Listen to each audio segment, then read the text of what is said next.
Hello friends, welcome to Ultra Knowledge Academy. दोस्तों, आज की वीडियो में बात करेंगे गुप्त काल से संबंधित मोस्ट इंपॉर्टेंट क्वेश्चंस की। इस वीडियो में सारे क्वेश्चन सेलेक्टेड हैं और जितने भी क्वेश्चन इस वीडियो में होने वाले हैं सारे बार बार एग्जाम में पूछे गए हैं। फिर चाहे वो किसी भी स्टेट पीसीएस का एग्जाम हो या एसएससी जीडी का हो, एसएससी सीजीएल का हो या एसएससी सीएचएसएल का हो, रेलवे का हो, बैंकिंग का हो, ये वीडियो सभी एग्जाम के लिए काफ़ी ज़्यादा हेल्पफुल होने वाली है, इसलिए वीडियो को लास्ट तक जरूर देखना। ठीक है, शुरू करते हैं पहले मोस्ट इंपोर्टेंट क्वेश्चन के साथ में। पहला क्वेश्चन है कि गुप्त वंश का जो संस्थापक था वो कौन था। नीचे चार ऑप्शन दिए गए हैं। घटोत्कच गुप्त था, नंबर 2 चंद्रगुप्त मौर्य था, नंबर 3 श्रीगुप्त था, या इनमें से कोई नहीं। तो गुप्त वंश का जो संस्थापक था वो कौन था, इसमें से जो इसका सही आंसर है वो हो जाएगा ऑप्शन सी, यानी श्रीगुप्त जो था वो गुप्त वंश का संस्थापक था। ये क्वेश्चन बार बार एग्जाम में पूछा गया है। ठीक है, तो देखते हैं नेक्स्ट क्वेश्चन क्या है। गुप्त शासन के दौरान ऐसा व्यक्ति कौन था, गुप्त शासन के दौरान ऐसा व्यक्ति कौन था जो एक महान खगोल विज्ञानी और गणितज्ञ था। ठीक है, खगोल विज्ञानी भी था और गणितज्ञ भी था, और किस शासन के दौरान था, गुप्त शासन के दौरान। नीचे चार ऑप्शन है, भानुगुप्त, बाणभट्ट, आर्यभट्ट या बराहमिहिर। तो इसका सही आंसर क्या हो जाएगा, आप सभी को इसका आंसर पता भी होगा। इसका आंसर जो है वो है आर्यभट्ट। ठीक है, आर्यभट्ट क्या थे, खगोल विज्ञानी भी थे, गणितज्ञ भी थे, और ये किसके शासन के, गुप्त शासन के दौरान थे। ठीक है, देखते हैं नेक्स्ट क्वेश्चन क्या है। नेक्स्ट क्वेश्चन है, गुप्त शासकों की जो सरकारी और दरबारी भाषा थी वो क्या थी। ठीक है, गुप्त शासकों की जो सरकारी और दरबारी भाषा थी वो क्या थी। नीचे चार ऑप्शन है, पाली भाषा थी, प्राकृत भाषा थी, हिंदी भाषा थी, या संस्कृत भाषा थी। तो इसका सही आंसर क्या है, सही आंसर जो है वो संस्कृत है। गुप्त शासकों की जो सरकारी भाषा थी या दरबारी भाषा थी वो संस्कृत थी। ठीक है, देखते हैं नेक्स्ट क्वेश्चन क्या है। इतिहासकार वी ए स्मिथ ने किसकी विजयों से प्रभावित होकर उसे भारत का नेपोलियन कहकर पुकारा था। ठीक है, भारत का नेपोलियन वी ए स्मिथ ने जिसे कहा था वो कौन था। नीचे चार ऑप्शन है, स्कंदगुप्त था, चंद्रगुप्त था, ब्रह्मगुप्त था, या समुद्रगुप्त था। तो इसका सही आंसर क्या हो जाएगा, इसका जो सही आंसर है वो है ऑप्शन डी, यानी कि समुद्रगुप्त जो है वी ए स्मिथ के अनुसार नेपोलियन था भारत का। ठीक है, देखते हैं नेक्स्ट क्वेश्चन क्या है। नेक्स्ट क्वेश्चन है, गुप्त वंश का वह राजा कौन था जिसने हुनों को भारत पर आक्रमण करने से रोका था। ठीक है, भारत पर आक्रमण करने से रोका था, हुनों को भारत पर आक्रमण करने से रोका था। गुप्त वंश का वह राजा कौन था। नीचे चार ऑप्शन है, कुमारगुप्त, समुद्रगुप्त, स्कंदगुप्त, या चंद्रगुप्त मौर्य। तो इसका सही आंसर क्या हो जाएगा, इसका जो सही आंसर हो जाएगा वो हो जाएगा ऑप्शन सी, यानी स्कंदगुप्त ने जो है, ये गुप्त वंश का राजा था स्कंदगुप्त, इसने जो है हुनों को भारत पर आक्रमण करने से रोका था। ठीक है, देखते हैं नेक्स्ट क्वेश्चन क्या है। नेक्स्ट क्वेश्चन है, गुप्त राजवंश किस लिए प्रसिद्ध था। नीचे जो चार ऑप्शन है इनमें से बताना है कि इनमें से ऐसा कौन सा है जिसकी वजह से गुप्त वंश जो है प्रसिद्ध था। कला एवं स्थापत्य के लिए, साम्राज्यवाद के लिए, राजस्व एवं भूमि कर के लिए, या साहित्यिक कार्यों का संरक्षण करने के लिए।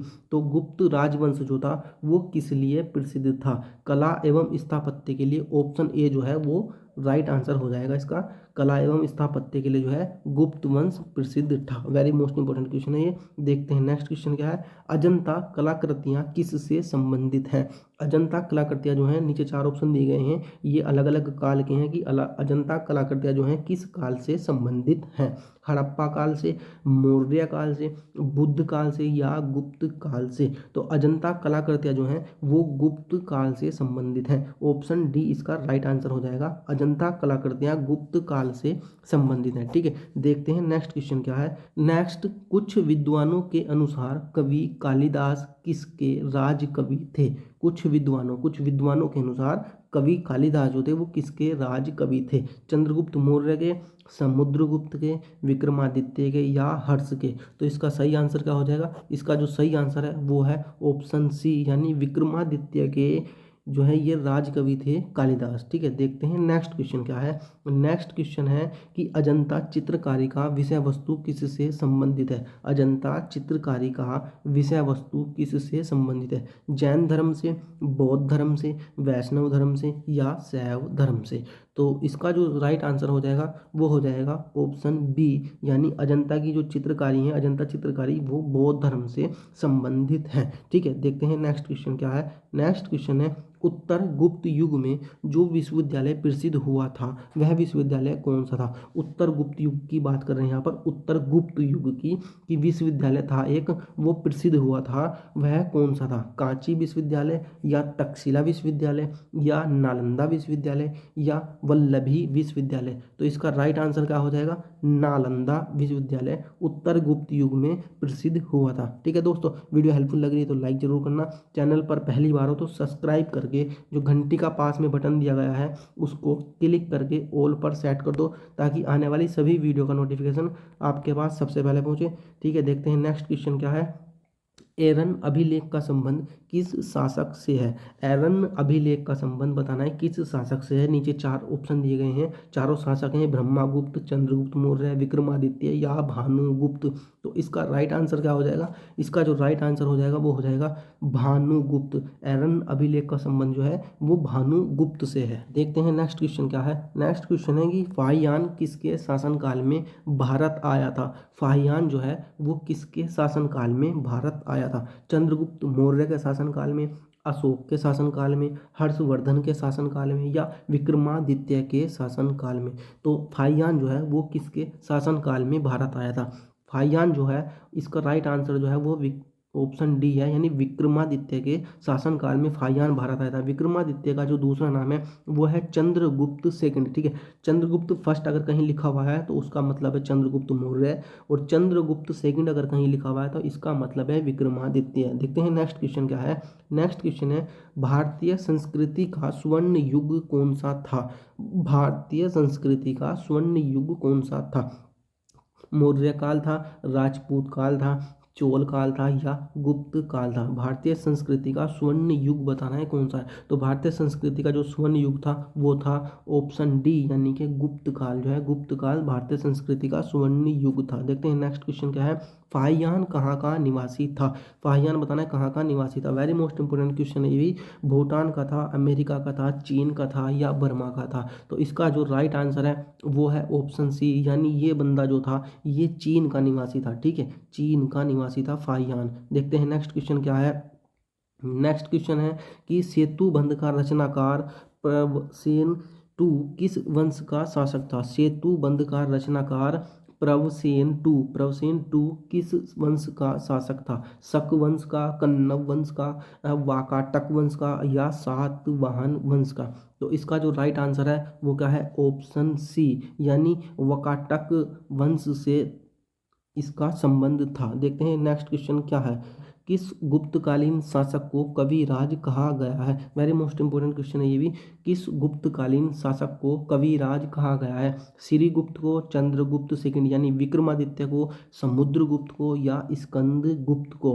तो गुप्तकालीन शासक जो कि कविराज कहा गया है वह कौन सा है। तो इसका जो राइट आंसर हो जाएगा वो हो जाएगा ऑप्शन सी, यानी स्कंद गुप्त को जो है कविराज कहा गया है। देखते हैं नेक्स्ट क्वेश्चन क्या है। नेक्स्ट क्वेश्चन है कि धन्वंतरी कौन थे। वेरी मोस्ट इंपोर्टेंट क्वेश्चन है और इसका आंसर आप सभी को पता भी होगा। धन्वंतरी कौन थे।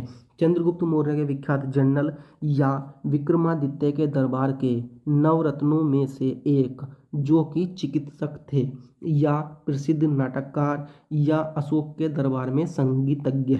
तो इसका जो राइट आंसर हो जाएगा वो हो जाएगा ऑप्शन बी, यानी विक्रमादित्य के दरबार के नवरत्नों में से एक जो कि चिकित्सक थे। कौन, धन्वंतरी। ठीक है, देखते हैं नेक्स्ट क्वेश्चन क्या है। नेक्स्ट क्वेश्चन है, गुप्तकालीन शासन प्रणाली किस प्रकार की शासन प्रणाली थी।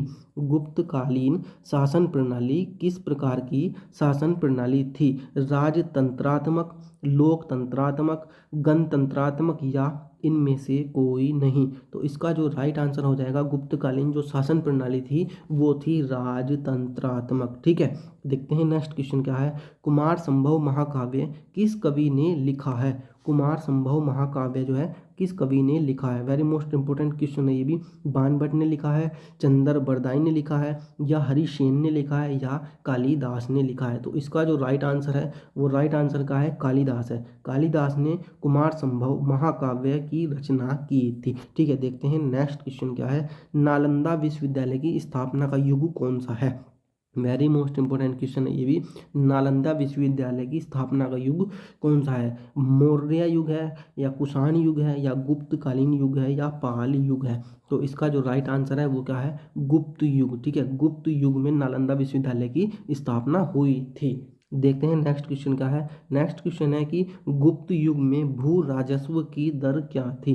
भू राजस्व की दर क्या थी गुप्त युग में? उपज का चौथा भाग, उपज का छठा भाग, उपज का आठवां भाग, या उपज का आधा भाग? भू राजस्व का मतलब ये है कि जैसे आजकल अमीन आते हैं वो ज़मीन का लगान लेकर के जाते हैं, उसी तरीके से गुप्त युग में जो ज़मीन को जोतते थे, खेती करते थे, उनसे एक टैक्स के रूप में वसूला जाता था। तो वो क्या था? उपज का चौथा भाग था, उपज का छठा भाग था, उपज का आठवां भाग था, या उपज का आधा भाग था? तो इसका जो राइट आंसर है वो क्या है? उपज का छठा भाग, ऑप्शन बी, उपज का छठा भाग। देखते हैं नेक्स्ट क्वेश्चन क्या है।